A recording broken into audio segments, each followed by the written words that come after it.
Olá, gente boa. Outro dia eu ouvi de um amigo meu, professor de Direito, desembargador aposentado, uma observação que me chamou, uma lição, na verdade, que me chamou muito a atenção. Disse ele que, na sua experiência como julgador, ele pôde observar, ao longo da vida, réus inocentes e réus culpados. E que o comportamento de ambos, disse ele, é totalmente diferente. Assim costuma ser, disse. O réu inocente, sabendo-se inocente, será um lutador, irá lutar como um leão, buscando restaurar a sua honra, a sua respeitabilidade, a sua imagem perante sua comunidade, perante sua família, perante seus amigos. Esse é o seu objetivo. Nada diferente disso o satisfará.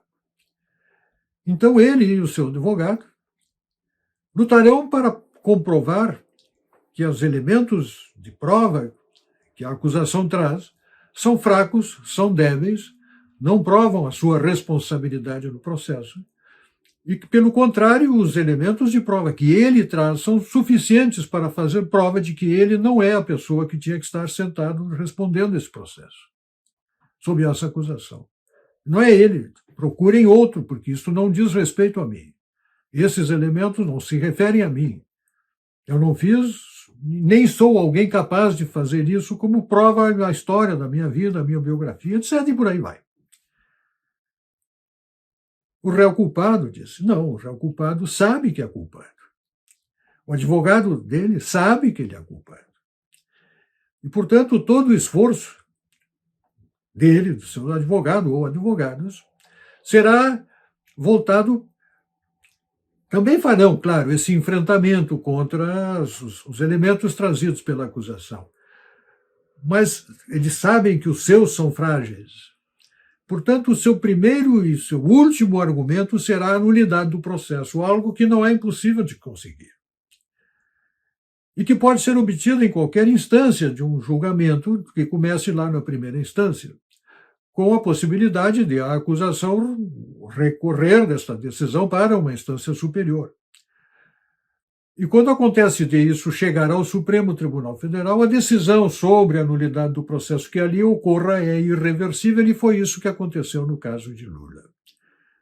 Lula foi buscar e acabou encontrando na última instância, no Supremo Tribunal Federal, uma decisão pela nulidade do processo. O processo deveria ser julgado não onde foi, em Curitiba, mas em Brasília. Comece-se lá, se for o caso, e for desejo da justiça local, comece-se lá um novo processo. E aí o advogado busca uma segunda decisão, que é a nulidade das provas. Nulidade das provas, dos elementos de prova trazidos pela acusação. Ou seja, procurem-se novos elementos de prova neste processo. A juíza, parece que juíza que recebeu esse processo lá, disse, não há como conseguir provas novas para esse processo vai se encerrar, porque está prestes à sua prescrição, vai se encerrar antes que qualquer passo possa ser dado, e encerrou ela o processo. Encerrou-se ali o processo.